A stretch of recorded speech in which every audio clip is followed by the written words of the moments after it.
بسم اللہ الرحمن الرحیم۔ السلام علیکم، میں شکیل ملک آپ کی خدمت میں حاضر ہوں۔ عمران خان کے شیرو بھڑ گئے ہیں اور ان کے بھڑنے کے بعد وہ سارے کے سارے راز اب کھل کر سامنے آ چکے ہیں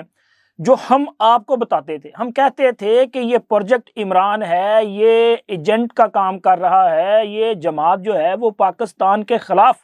کام کر رہی ہے۔ تو خیر ہمارے جو ہے نا بدتمیز بریگیڈ والے، یہ قوم یوتھ والے، اب ان کا بھی خیر برا وقت سٹارٹ ہونے جا رہا ہے۔ تو یہ کہتے تھے کہ جناب یہ لوگ تو جو ہے وہ پروپیگنڈا کرتے ہیں، لیکن اب جب ان میں لڑائی شروع ہوئی ہے اور انہوں نے ایک دوسرے کے کپڑے اتارنا شروع ہوئے ہیں تو یہ پاکستان کے سامنے جو ہے میں سمجھتا ہوں کہ ایک اچھی تصویر آ رہی ہے کہ پتہ چل رہا ہے کہ اے اصل جو پاکستان کے خلاف کام کرنے والے ہیں، یہ لوگ ہیں جو پاکستان کا بیڑا گرک کرنے کی جو ہے وہ سازشیں لے کے چلتے ہیں۔ یہ جو شیرو آپس میں بھڑے ہیں یہ بعد میں بات کریں گے، لیکن اس سے پہلے ایک اور بہت بڑا معاملہ ہے الیکشن کے التوا کا معاملہ ہے۔ پورے ملک میں ہائی سیکیورٹی الرٹ جو کیا گیا ہے اس کا، اور معاملہ ہے آرمی چیف کے کنٹرول سنبھالنے کا۔ آپ کے علم میں ہے کہ ایران کی جانب سے پاکستان میں جو جارحیت کا مظاہرہ کیا گیا، 2 دن قبل یہ واقعہ پیش آیا، پھر اس کے بعد پاکستان نے تقریباً 24 گھنٹے تک انتظار کیا۔ اچھا، یہ انتظار کیوں کیا گیا؟ انتظار اس لیے کیا گیا کہ ایران ہمارا ہمسایہ برادر اسلامی ملک ہے، اور پاکستان کے جو ذمہ داران ہیں، پاکستان کی جو سیکیورٹی فورسز ہیں، پاکستان کی جو محافظ کے ذمہ داران ہیں، پاکستان کی جو سیاسی قیادت ہے، ان کا یہ خیال تھا کہ اس معاملے کو کول ڈاؤن کیا جائے۔ اور وہ کول ڈاؤن کیسے کیا جا سکتا تھا؟ وہ اس کے لیے ضروری تھا کہ ایران اپنی غلطی کا اعتراف کرتا، ایران جو ہے وہ پاکستان سے معذرت کرتا تاکہ ایک رستہ نکلتا کہ چلیں جی غلطی ہوگی لیکن آئندہ نہیں ہوگا۔ لیکن ایران نے کیا کیا کہ ایران جو ہے وہ شاید انڈیا کی شے پہ یہ سارا کچھ کیا جا رہا تھا، کیونکہ جو رویہ اپنایا گیا ایران کی طرف سے وہ تو وہی تھا جو جس طرح کا رویہ بھارت اپنا سکتا ہے، کیونکہ ایران نے بھارت کی طرح خطے میں خود کو جو ہے وہ اگر بھارت یہ سمجھتا ہے جی ہم انسپیکٹر ہیں تو اس نے سمجھا کہ ہم ASI بننے کی کوشش کریں گے۔ تو ایران نے جب یہ حرکت کی تو پھر اس کے بعد پاکستان کے پاس ماسوائے جواب دینے کے اور کوئی آپشن نہیں تھا، کیونکہ اگر ان کو جواب نہ دیا جاتا تو پھر اس کا مطلب یہ ہے کہ دوبارہ بھی اس طرح کی حرکتیں ہو سکتی تھیں، اور ممکن ہے کہ جیسا کہ لگ یہ رہا ہے کہ اس سب کے پیچھے کہیں نہ کہیں بھارت انوالو ضرور ہے، تو بھارت سر پھر ضرور کوئی نہ کوئی حرکت کرتا۔ تو پاکستان نے اس کا بھرپور جواب بھی دیا، اور پاکستان کی فوج نے اپنی جو مہارت ہے اس کو بھی دنیا میں منوایا۔ انہوں نے ایسے ٹارگٹس کو ہٹ کیا جو کہ جہاں پہ ایران کے جو باشندے ہیں وہ مقیم نہیں تھے، بلکہ جو لوگ ان اٹیکس میں مارے گئے وہ سارے کے سارے غیر ایرانی تھے۔ مطلب یہ کہ پاکستان کی انٹیلیجنس رپورٹ جو ہے وہ 100% درست ہے کہ یہ وہ لوگ تھے جو پاکستان میں دہشت گردی میں ملوث ہیں۔ یہ لوگ BLA اور BLF کے لوگ تھے، اور یہ پاکستان میں دہشت گردی تخریب کاری کی وارداتوں میں جو ہے وہ ملوث پائے جاتے تھے، اور ان کے حوالے سے کئی بار ایران کو مطلع بھی کیا گیا، ان کو ڈوزیر دیے گئے کہ یہ آپ کی سرزمین پاکستان کے خلاف استعمال ہو رہی ہے۔ تو خیر پاکستان نے اس کا بھرپور جواب دیا ہے، لیکن اب صورتحال جو ہے وہ یہ نہیں ہے کہ چلے جی معاملہ رفع دفع ہو گیا، نہیں سر، بلکہ حالات پہلے سے زیادہ گمبھیر ہو چکے ہیں۔ پاکستان کے جواب کے بعد 24 گھنٹے سے زائد کا وقت گزر چکا ہے، اور ایران کی طرف سے ابھی تک جو ہے وہ خاموشی ہے۔ اب اس خاموشی کے 2 جو ہے وہ مطلب لیے جا سکتے ہیں۔ ایک تو یہ مطلب ہوگا کہ چلیں جی ہم نے کیا، انہوں نے کیا، معاملہ برابر خاموشی۔ دوسرا یہ ہو سکتا ہے کہ ایران جو ہے وہ کوئی پلان کر رہا ہوگا، کوئی اور گھاتک وار کیا جا سکتا ہے، اور اسی کو مد نظر رکھتے ہوئے آج پاکستان میں ایک بڑی بیٹھک جو ہے وہ ہونے جا رہی ہے۔ جس وقت یہ ویڈیو ریکارڈ کی جا رہی ہے اس وقت تک قومی سلامتی کمیٹی کی میٹنگ کا آغاز نہیں ہوا، لیکن جب یہ ویڈیو آپ تک پہنچے گی تو ڈیفینیٹلی کمیٹی کی میٹنگ کا آغاز ہو چکا ہوگا، اور اس کمیٹی میں شرکت کے لیے وزیر اعظم انوار الحق کاکڑ صاحب جو ہیں وہ اپنا دورہ سوئٹزرلینڈ اس کو شارٹ کیا انہوں نے اور واپس تشریف لائے ہیں۔ اس میٹنگ میں ملک کی مجموعی جو سیکیورٹی کی صورتحال ہے اس کا بھی جائزہ لیا جائے گا، حالیہ جو تازہ صورتحال ہے پاک ایران بارڈر کی سچویشن، اس کا بھی جو ہے وہ جائزہ لیا جائے گا، اور اس کے ساتھ ساتھ ایران کی طرف سے جو فوجی انسٹالیشن کی موومنٹ چل رہی ہے، وہاں پہ فوجی مشقوں کے حوالے سے کچھ تیاریاں چل رہی ہیں، تو ان ساری چیزوں کو مد نظر رکھتے ہوئے اہم فیصلے ہوں گے۔ اور ایسے وقت میں یہ ساری کارروائی ہو رہی ہے، یہ صورتحال بنی ہے جب پاکستان میں الیکشن ہونے جا رہے ہیں۔ 8 فروری کو پاکستان میں الیکشن ہونے ہیں، ڈیٹ چونکہ اناؤنس کی جا چکی ہے، نومینیشن پیپر فائل ہو چکے ہیں، اور اب انتخابی مہم جو ہے اس کا آغاز ہو چکا ہے، اور پاکستان میں جلسے بھی ہو رہے ہیں۔ ان جلسوں کے انعقاد سے پہلے ہی سیکیورٹی کے حالات جو ہیں وہ کچھ بہتر نہیں ہیں۔ الیکشن کو چند ماہ کے لیے ملتوی کرنے کے لیے سینٹ سے قرارداد منظور بھی ہوئی، اور اس کے بعد 2 مزید قراردادیں جو ہیں وہ سینٹ سیکریٹریٹ میں جمع بھی ہوئی ہیں۔ اور ایران میں پاکستان میں ملوث دہشت گردی میں جو دہشت گرد تھے ان کو ٹارگٹ کیے جانے کے بعد بی ایل ایف اور بی ایل اے نے بلوچستان میں مزید کارروائیاں کرنے کا اعلان کیا ہے، دھمکی دی ہے۔ اس کے ساتھ ساتھ اب تک کی جو اطلاعات ہیں اس کے مطابق ایران کی طرف سے بھی کہا جا رہا ہے کہ جی پاکستان نے ان کی خود مختاری کو چیلنج کیا ہے، حالانکہ پاکستان نے تو جواب دیا ہے، جارحیت ایران نے کی تھی، اور اب اگر ایران کی طرف سے کوئی اور ایڈونچر کرنے کی کوشش کی جاتی ہے تو پھر یہ یاد رکھیں کہ اینٹ کا جواب پتھر بلکہ اس سے بھی بڑا جواب جو ہے وہ ملے گا، کیونکہ پاکستان کی سیکیورٹی اسٹیبلشمنٹ یہ متفقہ فیصلہ کر چکی ہے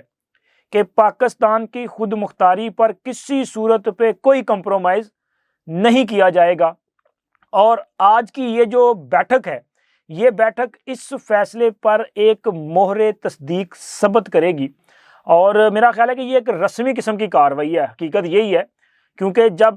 ایران کو جواب دیا گیا اس وقت تو کاکڑ صاحب جو ہیں وہ سوئٹزرلینڈ میں تھے، وہ پاکستان میں تو نہیں تھے، تو اس کا مطلب ہے کہ پھر یہ فیصلہ جو ہے وہ ہماری جو فوجی اسٹیبلشمنٹ ہے انہوں نے بیٹھ کے کیا، اور جب ایک فیصلہ ہو چکا تو اب وہ ریورس تو ہونا نہیں ہے۔ اس کا مطلب یہ ہے کہ اس فیصلے پر پہرا دینا ہے، اور پہرا دینے کا صرف سیدھا مطلب ہے کہ اگر ایران کی طرف سے دوبارہ اس قسم کی غلط فہمی کا مظاہرہ کیا گیا تو پھر دمادم مستقل ہوگا، پھر بھرپور قسم کا جواب دیا جائے گا۔ لیکن سر میں یہ سمجھتا ہوں کہ یہ جو لڑائی مار کٹائی اور جنگ ہے نا، یہ کسی مسئلے کا حل نہیں ہے، ہمیں باہمی مسائل کو مل بیٹھ کے حل کرنا چاہیے۔ ایران نے پاکستان ہی نہیں بلکہ اپنے جو دیگر ہمسائے ہیں شام اور عراق میں بھی اسی طرح کی کارروائیاں جو ہیں وہ کی ہیں، اور ایران نے یہ کام کر کے پوری دنیا کے امن کو سبوتاج کرنے کی کوشش کی ہے۔ آپ اندازہ لگائیں کہ خطہ پورا متاثر ہو جائے گا اگر یہ کام شروع ہوا، کیونکہ پاکستان ایک ایٹمی قوت ہے، اگر آپ پاکستان میں اس طرح کے اٹیکس کریں گے تو پاکستان اس کا جواب دے گا، کیونکہ پاکستان تو خطے میں کسی کی جناب تھانے داری قبول نہیں کرتا، یہ سیدھی سی بات ہے، اور نہ ہی کوئی تھانے دار بن سکتا ہے۔ تو پھر جب یہ لڑائی اگر شروع ہوگی نا تو یہ لڑائی کہاں تک بڑھے گی، یہ میرا خیال ہے کہ ایران نے اس کا ادراک نہیں کیا، سوچا نہیں ہے کہ کہاں تک معاملہ چلا جائے گا، تو لہٰذا ضرورت اس امر کی ہے کہ پاکستان اور ایران اور اس کے ساتھ ساتھ جو دیگر دوست ممالک ہیں ان سب کو لگنے والی آگ کی جو سنگینی ہے اس کا ادراک رکھتے ہوئے اپنا اپنا مثبت کردار ادا کرنا چاہیے۔ اور الیکشن کے حوالے سے اس وقت شکوک و شبہات بہت زیادہ بڑھ چکے ہیں، کیونکہ یہ تو ممکن نہیں ہے کہ آپ اس سچویشن میں آپ کی فوج جو ہے وہ صرف نظر کرے اور ایران بارڈر سے جو ہے وہ اپنی توجہ ہٹا لے کہ چلے جی کوئی بات نہیں، معاملہ رفع دفع ہوگا۔ میرا خیال ہے کہ اب جو ہے وہ چند ماہ کے لیے فوج کی جو پرائورٹی ہوگی، جو توجہ ہوگی، وہ سرحدوں پہ ہوگی، ایران کی سرحد پہ بھی ہوگی، اس کے ساتھ ساتھ افغانستان کا بارڈر اور انڈیا کا جو ہمارا بارڈر ہے ان پہ اب فوج کو پہلے سے زیادہ جو ہے وہ نظر رکھنی پڑے گی، اور اگر فوج یہاں پہ مصروف ہو جائے گی اپنے اصل کام پہ تو پھر الیکشن میں سیکیورٹی کے پرابلم ہوں گے۔ حالانکہ اس وقت جب ہماری فوج جو ہے وہ سرحدوں پہ نہیں لگائی گئی تب بھی ہمیں جو ہے سیکیورٹی کے حوالے سے بہت ساری وہ کیا کہتے ہیں اپنا مسائل کا سامنا ہے، اور ہمارے پاس مجموعی طور پہ جو ہے وہ کوئی 1.5-2 لاکھ کے قریب کمی ہے سیکیورٹی کی الیکشن میں۔ تو ایسی صورت میں جب سیکیورٹی کے پرابلمز مزید بڑھ جائیں گے تو پھر الیکشن کا انعقاد تو مشکل ہو جائے گا۔ تو خیر مجھے یہ لگ رہا ہے کہ آج قومی سلامتی کمیٹی کی میٹنگ میں اس حوالے سے ایک بڑا فیصلہ جو ہے وہ آ سکتا ہے، اور آرمی چیف صاحب کے پاس جو کنٹرول چلا گیا ہے وہ تو آپ کے علم میں ہے کہ جب فوج کی موومنٹ بڑھے گی تو پھر معاملہ تو بڑوں کے پاس چلے جائیں گے نا، ان کے پاس چلے جائیں گے جن کے ہاتھ میں کمان ہے، اور کمان ہے عاصم منیر صاحب کے ہاتھ میں۔ تو آج کی میٹنگ میں عاصم منیر صاحب کا کیا پوائنٹ آف ویو ہوگا،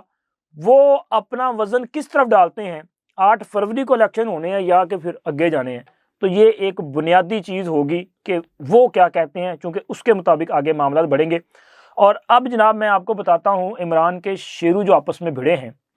عمران خان کے بارے ہم لوگ جو ہیں وہ اکثر یہ بات کرتے ہیں کہ عمران خان جو ہے یہ ایک پروجیکٹ ہے جس کی آبیاری جو ہے وہ جو سامراجی قوتیں ہیں امریکہ، اسرائیل اور برطانیہ وغیرہ انہوں نے کی ہے، اور عمران خان کے لیے ہر قسم کی سہولت کاری وہ کرتے رہے، اور عمران خان جو ہے باقاعدہ طور پہ ایک ایجنڈے کے تحت پاکستان میں مسلط کیا گیا۔ تو جب ہم بات کرتے رہتے تھے نا تو ہمارے یہ جو بدتمیز بریگیڈ والے نا قومی یوتھ والے، یہ ہمیشہ کہتے تھے نہیں جی یہ تو الزام لگاتے ہیں، عمران خان تو جناب علی وہ تو سرٹیفائڈ صادق اور امین ہے، وہ بندہ تو محب وطن ہے، وہ بندہ تو امریکیوں کے خلاف ہے، اس نے تو امریکیوں کو انکار کیا، ایبسلوٹلی ناٹ کہا،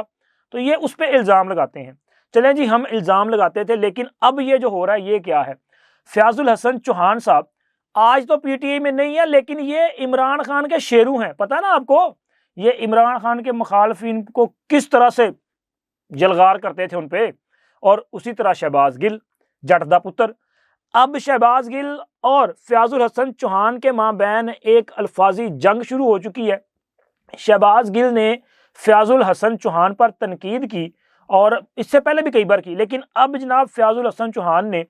ایک اپنے انٹرویو میں ایک تو انہوں نے پلان بے نقاب کیا ہے کہ تحریک انصاف والے جو آزاد حیثیت میں الیکشن لڑ رہے ہیں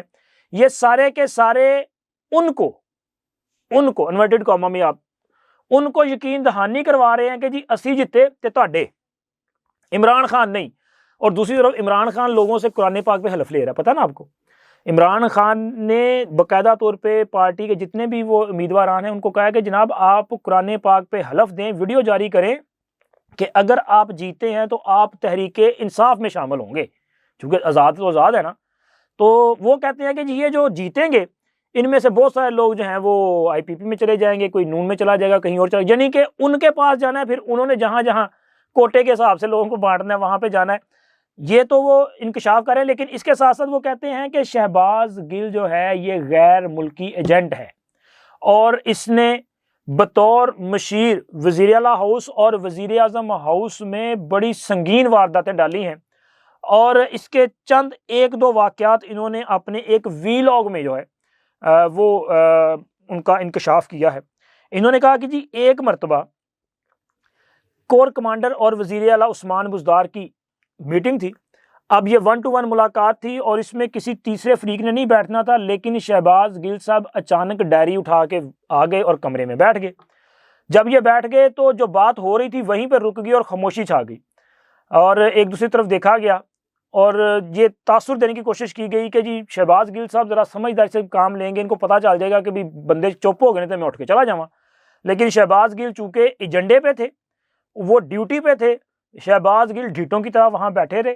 اٹھ کے نہیں گئے۔ پھر بالآخر پرنسپل سیکرٹری نے انہیں بازو سے پکڑ کے باہر بھیجا کہ جناب اٹھ کے باہر جائیں، یہاں آپ کا کوئی کام نہیں ہے۔ اور اسی طرح کی واردات وہ کہتے ہیں کہ جی انہوں نے ڈیرہ غازی خان میں جہاں پہ بزدار صاحب کی رہائش گاہ ہے، ان کے والد کے انتقال کے بعد بھی اسی طرح کی حرکت کی، اور اس علاقے میں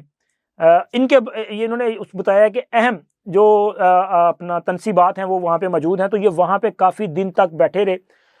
اور اسی قسم کی حرکات یہ وزیر اعظم ہاؤس میں اور دیگر میٹنگز میں کرتے رہے، کیونکہ یہ کسی کے ایجنٹ تھے اور یہاں سے رپورٹ ان کو دے رہے تھے۔